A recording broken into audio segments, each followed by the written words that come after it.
Salam damai sejahtera di dalam Tuhan kita Yesus Kristus. Shalom, selamat pagi dan semangat pagi. Jumpa kembali dalam renungan pagi kita untuk hari ini, Minggu 29 Januari tahun 2023.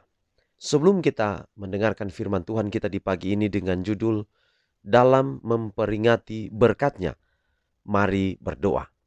Bapa di surga, terima kasih atas semua kebaikan-Mu dalam kehidupan kami hingga di pagi ini. Kami akan mendengarkan pekabaran firman Tuhan. Biarlah firman boleh menjadi berkat di dalam kehidupan kami. Terpujilah nama Tuhan, dalam nama Yesus kami telah berdoa. Amin. Sekali lagi renungan pagi kita dengan judul Dalam Memperingati Berkat-Nya. Dan ayat firman Tuhan kita hari ini cukup panjang. Imamat 23, 39 dan 40. Akan tetapi, pada hari yang ke-15 bulan yang ke-7 itu, pada waktu mengumpulkan hasil tanahmu, kamu harus mengadakan perayaan bagi Tuhan 7 hari lamanya. Pada hari yang pertama, haruslah ada perhentian penuh. Dan juga pada hari yang ke-8, harus ada perhentian penuh. Pada hari yang pertama, kamu harus mengambil buah-buah dari pohon-pohon yang elok, pelepah-pelepah pohon-pohon korma, ranting-ranting dari pohon-pohon yang rimbun, dan dari pohon-pohon gandarusa. Dan kamu harus bersukaria di hadapan Tuhan Allahmu 7 hari lamanya. Adalah baik bagi umat Allah pada zaman sekarang ini mengadakan satu perayaan pondok daun, suatu peringatan yang penuh kesukaan akan segala berkat Allah kepada mereka. Sebagaimana Bani Israel memperingati kelepasan yang telah diadakan Allah bagi leluhur mereka dan pemeliharaannya yang ajaib terhadap mereka selama pengembaraan mereka dari Mesir.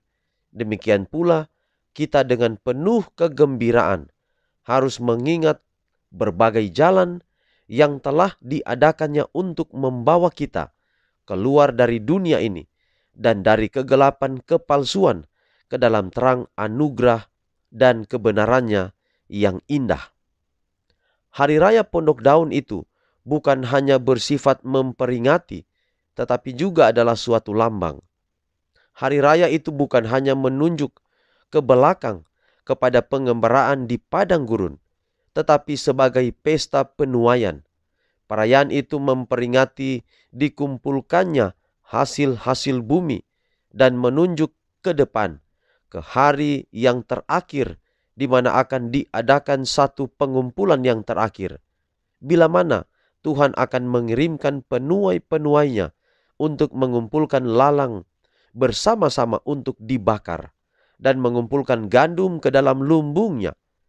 Tetapi bila mana umat tebusan Allah akan dikumpulkan ke dalam Kanaan semawi selama-lamanya, terlepas dari perhambaan kutuk di bawah mana sampai sekarang segala makhluk sama-sama mengeluh dan sama-sama merasa sakit bersalin. Mereka akan bergembira dengan satu kesukaan yang tak terlukiskan dan penuh dengan kemuliaan. Jadi saudara, ketika saya dan saudara nanti masuk dalam kerajaan yang Tuhan siapkan, di sana kita akan memperingati semua berkat-berkat yang boleh saya dan saudara terima. Di dunia selama kita hidup, kita akan terima berkat Tuhan. Berkat nafas hidup, berkat umur panjang, berkat kesehatan, dan sebagainya. Tetapi ada satu waktu di mana ketika hari-hari kita ini berlalu, Tuhan Yesus datang kumpulkan kita di dalam kerajaannya.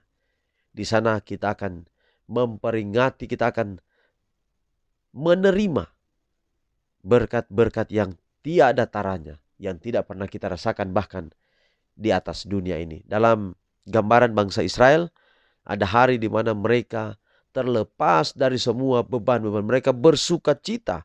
Hari itu menjadi hari Sabat, hari perhentian penuh. Kalau di Alkitab katakan hari perhentian penuh itu Sabat. Sabat karena Sabat itu hari beristirahat total. Hari Sabat. Itulah sebabnya di dalam Alkitab ada Sabat yang tidak kena pada hari ke-7 di dalam satu minggu. Itulah sabat-sabat hari raya. Oleh karena ada hari raya, contoh misalnya hari raya Grafirat itu jatuh, itu hari raya Grafirat itu jatuh di hari apa saja. Tetapi hari itu adalah hari sabat. Hari perhentian penuh. Sabat itulah yang dipalangkan. Jadi kalau kita temukan di perjanjian baru, sabat diadakan di kayu salib. Sabat itu maksudnya sabat perayaan. Sabat yang itu gambaran upacara-upacara. Tapi sabat hari ketujuh tidak pernah dipalangkan. Tidak pernah ditiadakan di kayu salib. Sabat hari ketujuh itu bukan memperingati tentang kematian Yesus. Tapi itu memperingati bagaimana Allah menjadikan langit dan bumi. Nah, mungkin kita sedikit melenceng dari keterangan firman Tuhan hari ini. Tapi suatu saat nanti kita akan memiliki perhentian penuh di dalam kerajaan sorga. Selama-lamanya kita akan bersuka cita. Kalau saya dan saudara rindu pergi ke tempat itu di mana tidak ada kesusahan seperti kita alami hari ini, besok, dan seterusnya. Mari setia kepada Tuhan, agar bila mana Yesus datang, kita akan menerima berkat perjanjian Tuhan, yaitu sukacita kekal, sukacita selama-lamanya. Inilah menjadi doa dan harapan kita hari ini, menguatkan kita semua setia sampai Yesus datang. Mari kita akhiri dalam doa pekabaran pagi ini. Mari berdoa. Bapa di surga, terima kasih atas hari yang baru dan firman Tuhan menguatkan kami. Biarlah Tuhan, kami setia kepadamu sehingga pada akhirnya kalau Tuhan datang, kami boleh tinggal di rumahmu, di kerajaanmu. Kami boleh menerima berkat-berkat perjanjianmu, sukacita selama-lamanya. Pelihara kami hari ini, janji firmanmu menjadi bagian kami. Terpuji nama Tuhan, dalam nama Yesus kami telah berdoa. Amin. Demikian pekabaran pagi ini, Tuhan memberkati kita semua. Shalom.